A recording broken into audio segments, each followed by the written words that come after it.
about how offenders fit into, like, what their incarceration period is like, and then what it's like on release, what parole officers' duties are, and then how CoSA fits into that.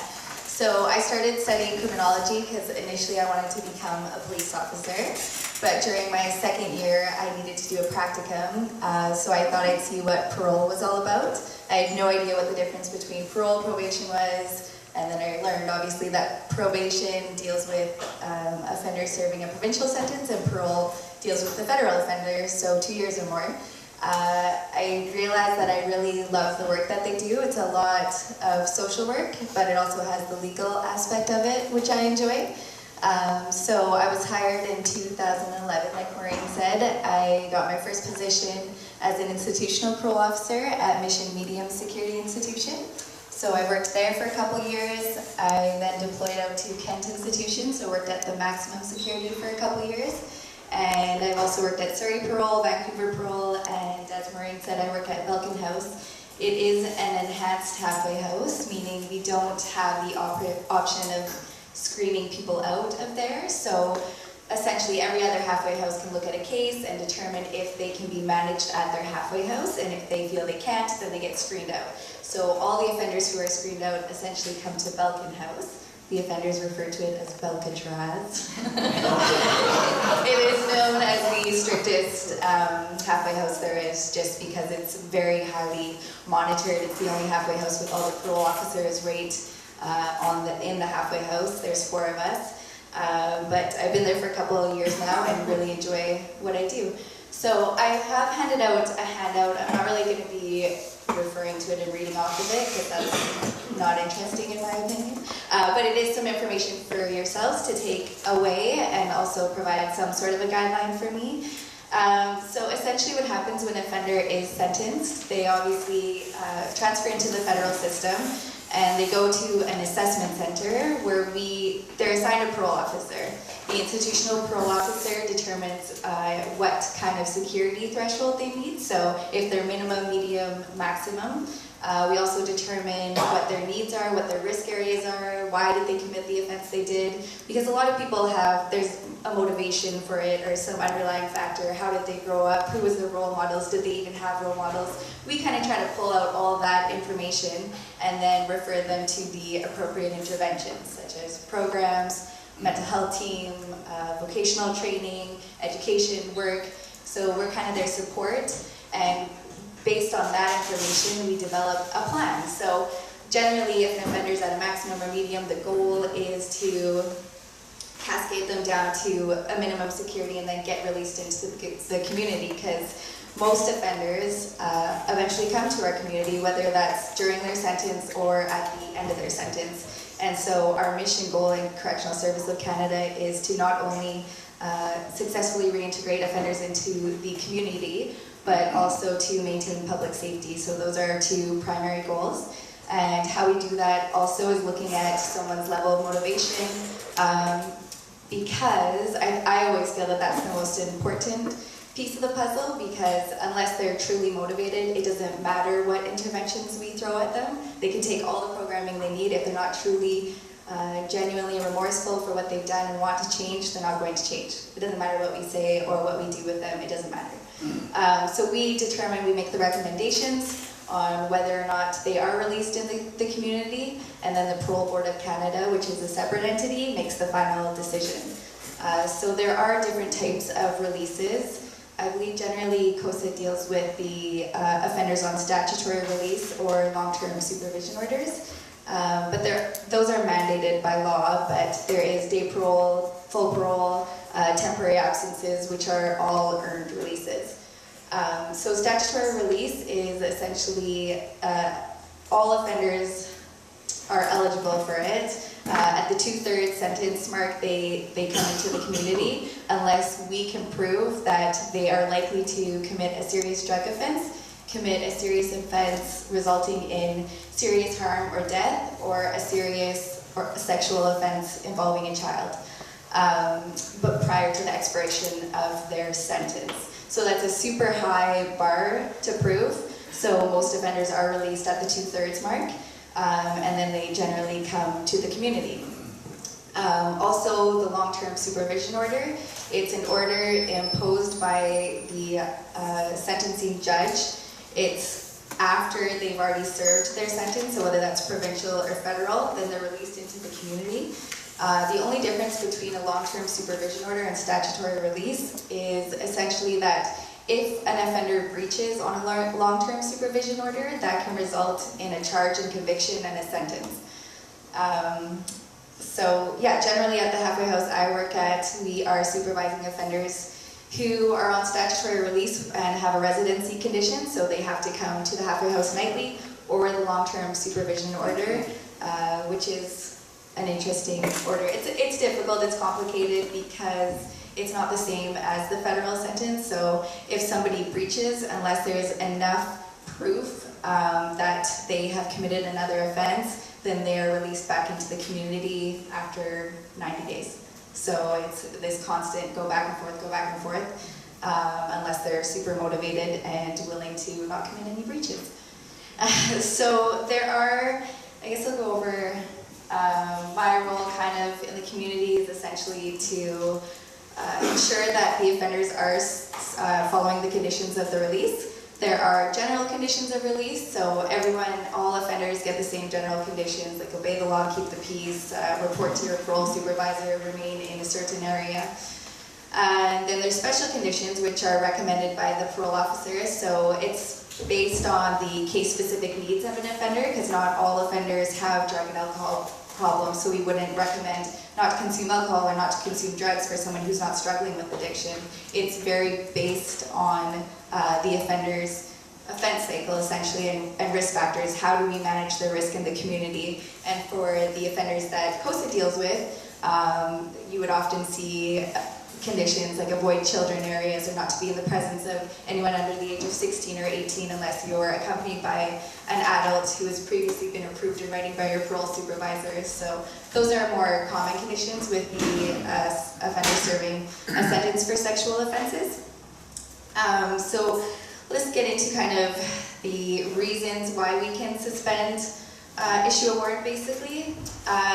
So we can issue a warrant to prevent a breach, to protect society, or if they've been found committing a breach of their condition. Preventing a breach and protection of society, they're more so if we believe that there's been an increase in risk of some sort, so that it doesn't have to necessarily be a breach. So if we feel like there's been a change in their behavior or that kind of thing, then we would issue a warrant. And issuing a warrant is kind of our last resort. We don't necessarily have to issue a warrant if they're found committing a breach. We just assess the risk at the time and then make a decision. In terms of time frames, it gets a little bit tricky, but there's going to be a question and answer period at the end. So I'll just quickly go over it. For offenders who are on statutory release and if they are suspended, basically what happens, so they go back into jail because they've been found, let's say, committing a breach of their condition.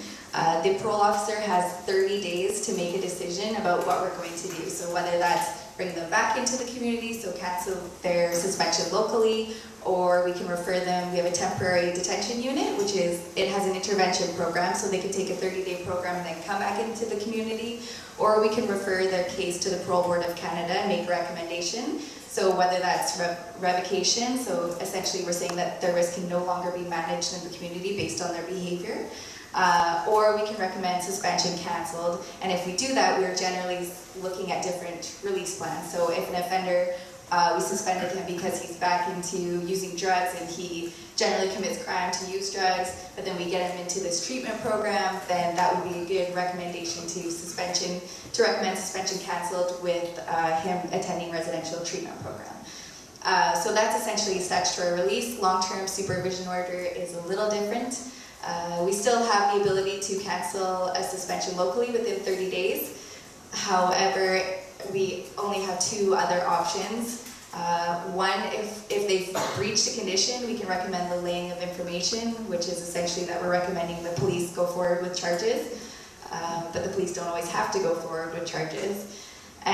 Or we can recommend suspension canceled if there's just not enough information to say that they have been found committing a breach, but we believe their risk is escalated. So when police do pursue a charge, and if it does go through, at the 90-day mark, because they can only be held, like I said, up to 90 days, they would transfer it into remand until sentencing, or unless they're granted bail and then they come back out to us. Or if the police don't pursue charges, they're released at the 90-day and we start over. So that's a quick little snapshot. I know that was a lot of information in a short amount of time.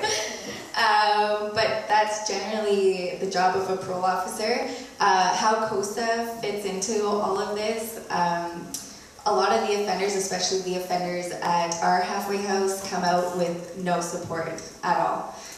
The only support they have is the support of staff, and unfortunately, because we're in a position of trust and they feel we have to be there for them, we don't have the same impact, I think, that CoSA volunteers do, because you're there voluntarily and you don't have this power over them that they perceive as such a threat. We always say we wish there was a CoSA group for all types of offenders, because it does make such a difference. They generally trust you because they know that you are there for them for the right reasons, not because you have to or because you're getting a paycheck at the end of the day. And you're teaching them, even if you're not speaking about personal experiences, you're teaching them by being consistent with them. You're teaching them personal boundaries by letting them know, like, no, we can't talk about this. You're teaching them about respect when you are consistent, and teach them boundaries, because a lot of offenders are serving sentences because they don't respect people's boundaries. So we need to teach them that, and we need to feel confident in calling them out. I know it can sometimes be uncomfortable, but it's important. It's generally it's easier to forget what we've done if no one's there calling us out on the stuff we have done, right? I'm not saying to do it all the time when it's appropriate, but it's important to challenge those thoughts, because a lot of the times it's our thoughts which then lead to, in the case of offenders, their actions, right? Like, I want to do this, so I'm going to. Right? They don't really think long-term about the long-term consequences, so it's helping them through that. It's problem-solving and decision-making and walking them through their problems. And I think another important thing for CoSA is just really remembering who you're working with, because it's not only my role as a parole officer to call them out on their problematic behavior or monitor them and see when changes are happening, but you sometimes have a better rapport than the parole officer themselves. So if you're noticing something's different or they said something that's a little questionable, if you don't feel comfortable calling them out at the time, maybe contact Maureen or contact a parole officer and let us know, because something insignificant might actually be huge in the big picture, right? And by recognizing those changes, we could actually be protecting society by avoiding having another victim, because unfortunately, even with the support, people reoffend. So it's our job. So we're not only helping offenders reintegrate, we're protecting society, and I think that's really important. And together, we're doing that as a team, and it's been so beneficial, because what they're saying to their parole officers at times, a lot of the time, it's not the same as what they're saying to other people. So if we can all work together, it's really helpful in terms of getting an accurate picture of what they're all about and where they're at mentally, what their level of motivation is, and what their real goals are. So, yeah. That's it for me.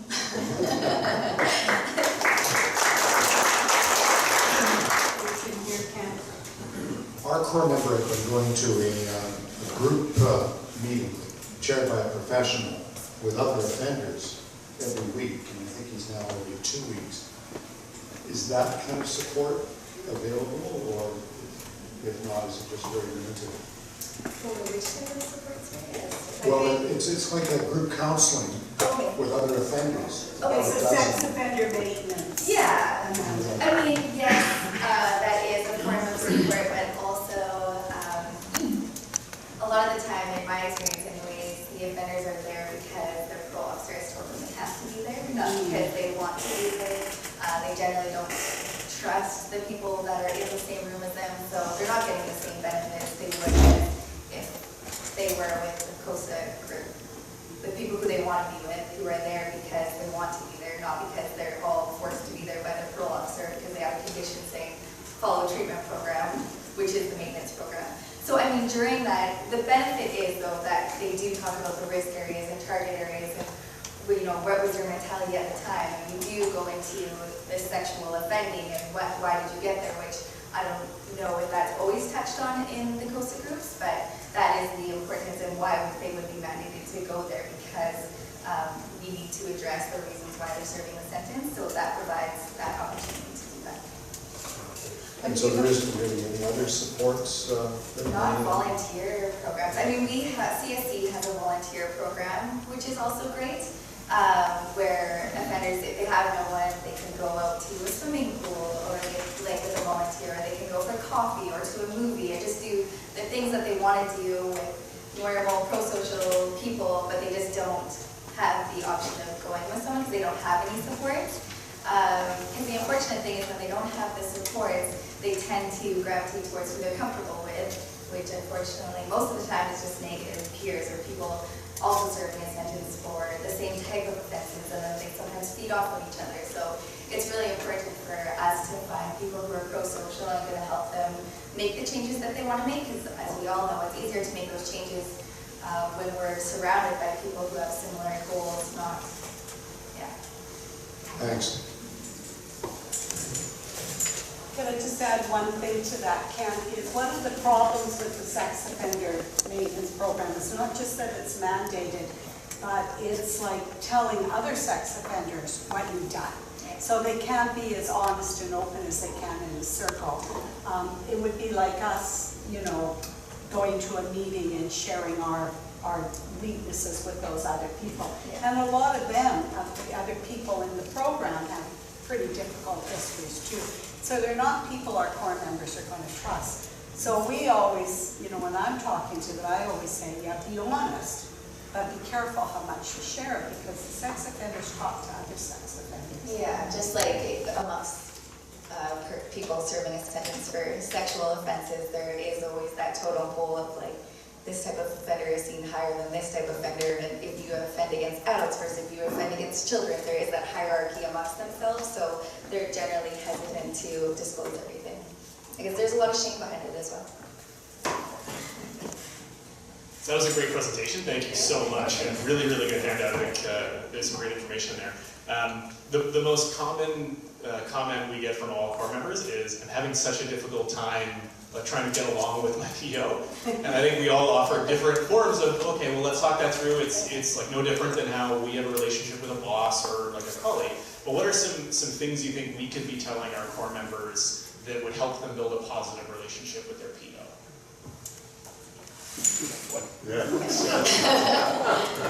Just listen to us. I'm just kidding.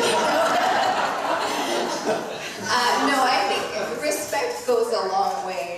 In my approach, I just think if you treat people the way you want to be treated, it generally turns out well. So I don't know, I think that if they have a problem, just encourage them to talk to their parole officer, or if they, because sometimes what parole officers say and how it's interpreted are two different things, so maybe an offender is kind of thinking about what the parole officer said but not truly understanding the meaning. So if you are working with a core member who is experiencing challenges with the parole officer, I would just encourage them to talk to the parole officer about the issue, because generally once that happens, we can work it out, in my experience anyway. So I think communication is such an important skill to have, so teaching them that is good. Going back to what you were talking about, the being supportive and pro-social, what do you do when you have a core member who has so many conditions that you're struggling to figure out where they can go, what they can do, because they can't go here, because they can't be around this, they can't go there. How do we work around that? Do you have any suggestions? Contact their parole officer if there is any confusion, because sometimes it's not so black and white. Sometimes the conditions do give us permission that they can go do something with written permission from your parole supervisor. So if you want to go, I know that there's someone here that works with some of the volunteers here, but he has a condition he can't go to parks or places where children are. And in that case, we've given him a memo to file sometimes saying that he has permission to go in the presence of CoSA volunteers. So it kind of opens doors a bit more, but he would just be expected to be with you at all times in the area where he's supposed to avoid.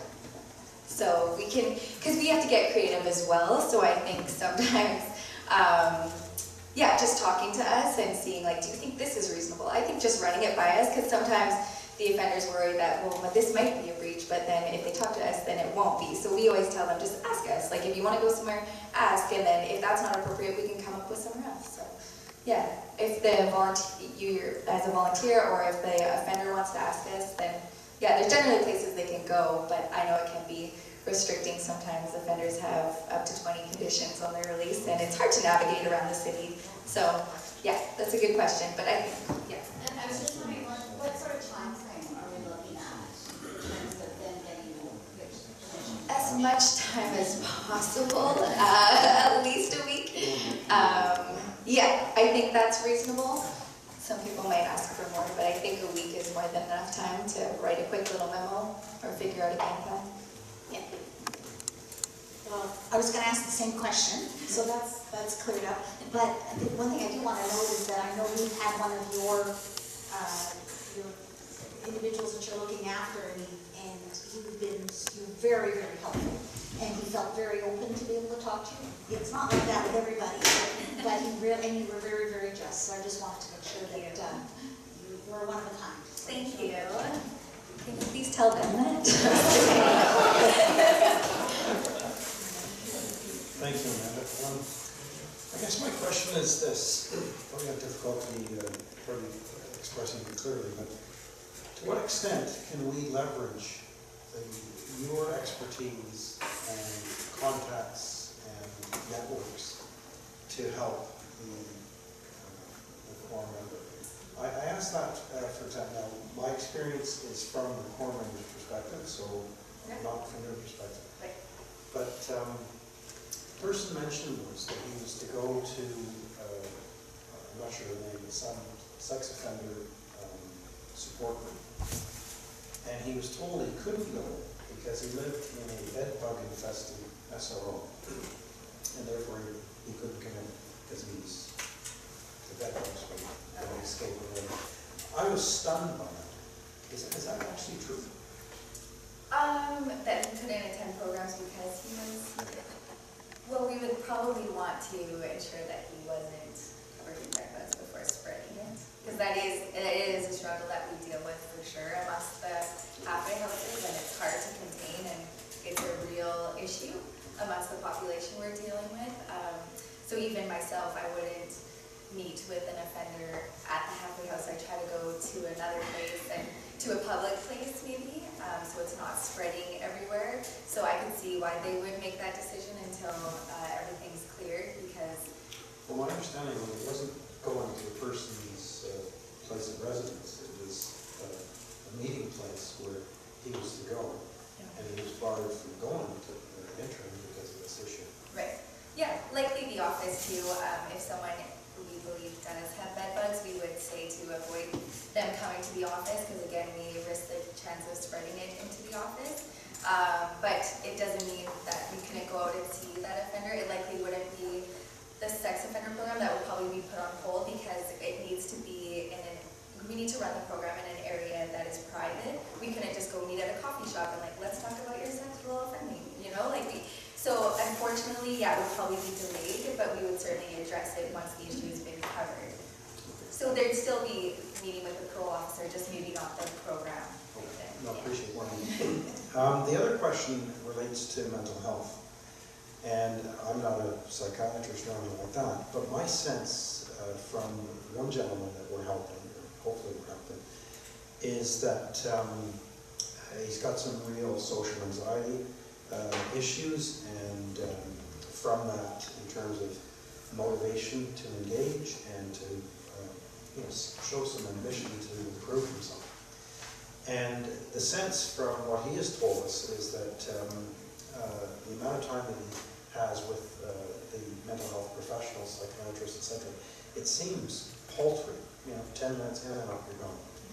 And is there a way that we could help or to try and get more mental health support in this case, for example? And how do we do that? Is it going through the parole officer and leveraging that, or else? How else?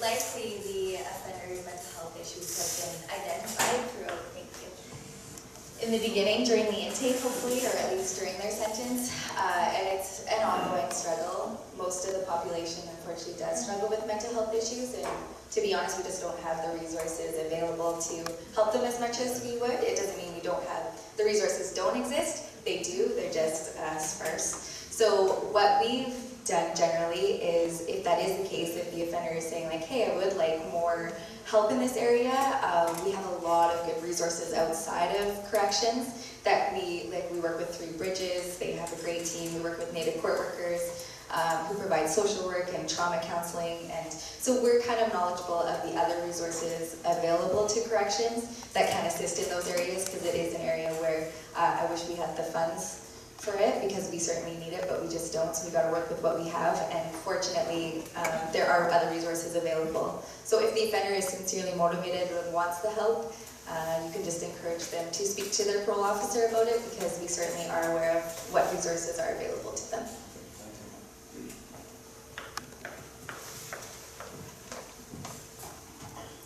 I'm going to use two terms that are sort of ad hoc. I realize they're not in your bailiwick. I'd like to discuss on the idea of technical versus intentional breaches. Give an example. A core member found themselves outside the city and only one way to get back, so they started walking. And that took them over a bridge, and the bridge took them through a forest, but the forest happened to be named Stanley Park. So they were technically breached. Their PO, they went and told their PO this, who gave them a stern lecture, but let them go. Is there any advice you could give the circle how to help a core member who realizes that they technically committed a breach, but unintentionally, as opposed to saying intentional one, I don't care, I'm going to do it anyways? So yeah, unfortunately we come across this a lot, but fortunately, I guess, when you breach, we kind of look at it as whether or not it is intentional or not. And we have the ability to maintain offenders release in the community if we don't believe it was intentional, or if we believe there's interventions in place that we can still manage the risk in the community. So in that case, if it was just, didn't realize he was going through that area, I can see why the release was maintained. We still, obviously, because it is a breach, have to have that conversation, and if that were to happen with someone on my caseload, I think the conversation would just be more mindful of where you're going, and if you need help, because if he was lost or maybe just didn't find his way, like if you need help navigating, then talk to halfway house staff or talk to your parole supervisor, get directions.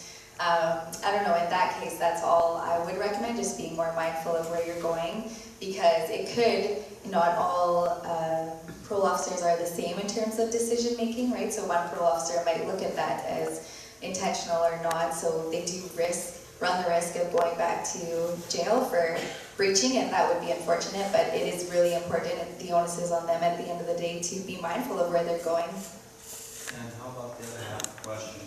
Your advice as to whether or not they should tell their parole officer if they realize they've done an unintentional breach. How does we as a circle? I mean, we as a circle have a responsibility to the community, but we are not parole officers and we do not breach our core members. We could try to convince them to speak to their PO. Can you speak to that? Sure. I would say the same thing that I say to offender support, such as their family, their mothers, their sisters. If you know an offender has breached, you give them an opportunity to tell their parole officer, because that's part of the general conditions of their release. They need to immediately report a breach. And if they don't, you give them the opportunity. If they don't, then we are doing them a disservice if we do not tell their parole officer. Because I think that you're bound to make mistakes. We all make mistakes, whether you're serving a sentence or not, but we need to own up to those mistakes. And so if you come forward and you're like, hey, I breached, I didn't realize it, like, I would like to think we're pretty reasonable reasonable when it comes to that. Like, we don't hold them to this perfect standard, but we expect honesty and we can work with that. So it's when if you breach and then you're kind of, well, I didn't mean to, so then you start justifying it and then you don't tell, like, then there's a bigger problem there, right? Because that speaks to your level of, and your ability to be open and honest with your case management team. And if we're talking about managing risk, we need that open and honesty.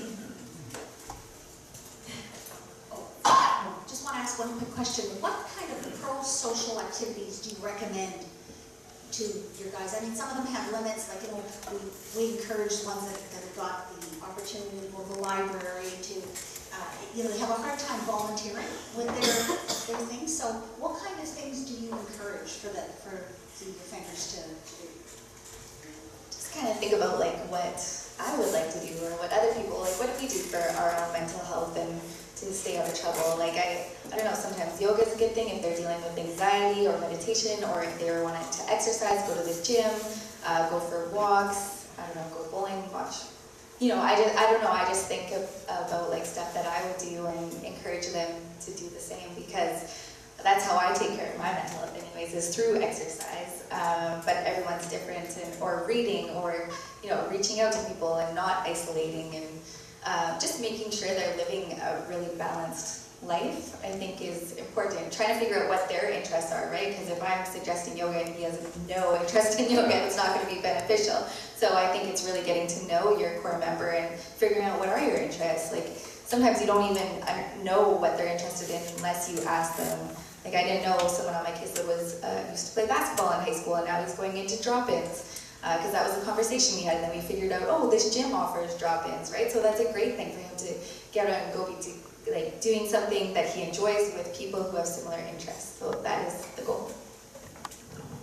Maureen? Yeah, just one thing, and I think those answers are really, really helpful, but the one thing I think that we always need to remember is how important it is to encourage our core members to work with their PO, despite the problems, because when you said, well, hopefully they're going to listen, when they breached it accidentally, they're not. If they've been difficult and not getting along with them, the parole officers probably has a lot bigger chance of breaching or suspending them. So I think that's something we really, really need to work on. And if they're not, I think we only listen to that so long and we say, look, this sounds like a problem. Let's invite your PO to the meeting. Like Amanda has come quite a few times, and one has been a very, very difficult fellow, and it's always a rant session about his parole officer meeting Amanda. So that's super then, you say, if you get a guy like that, because you can't do anything. He's not working on himself, he's trying to change corrections, and that's impossible. So then, if they're going on like that, so really everything we can do to help them get along with them, it's great. Provincially, it's much harder, because many of you are supporting provincial, because I think it's union and what have you, they can't come if it's an evening meeting and what have you. But for federally, we found the parole officers to be very cooperative. And honestly, you get a whole different viewpoint when the parole officer comes. They often say things just a little bit differently. And sometimes there's two sides, but it's worked out. Generally, yes. Yeah, I think just clarifying too, like if someone said they accidentally did something, then maybe it might be important to just run it by and see if it was really accidental, or did they just do this last month and claim the same thing, right? Because we only know what they're telling us, so I think it's really important for us to just verify what they're telling us. For the long-term offender, do they come up for parole every 2 years? No, they just serve their sentence until the 10 years or however long it's done. Yeah. Well, if one is to be coming up for parole, can their officer like yourself cancel it? Like if they're not ready to face that? So I'm confused No, that's because okay. that's come up in our circle right now. Okay, so a long-term supervision order, it is a type of release. It's not, they don't have a period of incarceration, they've already served it. So long-term supervision order, they're in the community. But if they breach, then they can go back. But that's the only period of incarceration. So they are always going to come back to the community. It's just a matter of time. They can only stay for 90 days, so they wouldn't have to apply for parole because they're coming back out in.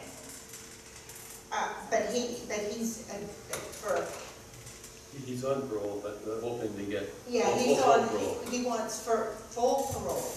Okay, so He's someone not on on LTSO. Yeah, I it's don't a different think type of he's on release. LTSO, is he? I don't think so. He's on parole. Yeah. He might be on day. Is he living in a halfway house right now? Yes, Okay. but what he's coming up for is to be released of that. Okay, right. So full parole probably. Yes, He's full well in the halfway parole house. is what I, yes. Right. Okay. And can his parole officer cancel that if he's not ready for it? She or he would make the recommendation about whether or not they're ready for it. Like generally, we wouldn't make that recommendation unless they have stable jobs, stable income, money saved up, so can they support themselves, some good supports around them. We want to set them up for success. So those would be things we look at, and we then, if we feel really confident that they could manage themselves independently outside of halfway house, we would make that recommendation. Now, if they're on full parole, can we breach? Can we send them back? Yes, we can send them back. But that would be if their risk was deemed unmanageable. So.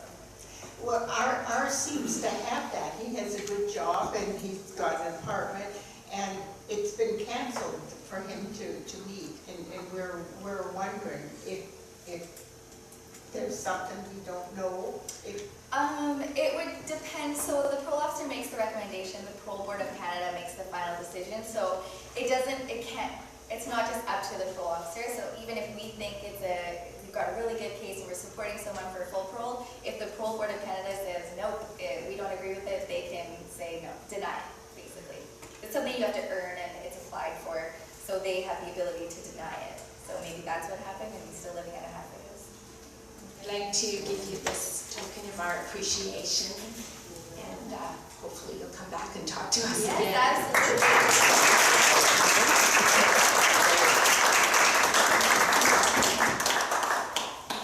And I want to thank you guys. I wish I had a gift for every one of you because you really are making a difference, and we so appreciate it. And like I said, if anyone ever wants to be a Marine of different types of offenders, please do that because we need the support. It makes such a difference. And I know you're talking about how do we get more volunteers, and people always ask me like, why would you ever want to work with offenders? And at the end of the day, they're coming into our community anyway, so why would we not want to help them try to better their lives and make the changes? Because they could be our neighbors, and generally they are, and people don't know it. So why wouldn't we try to contribute to that? So I think you're making such a difference, and thank you all.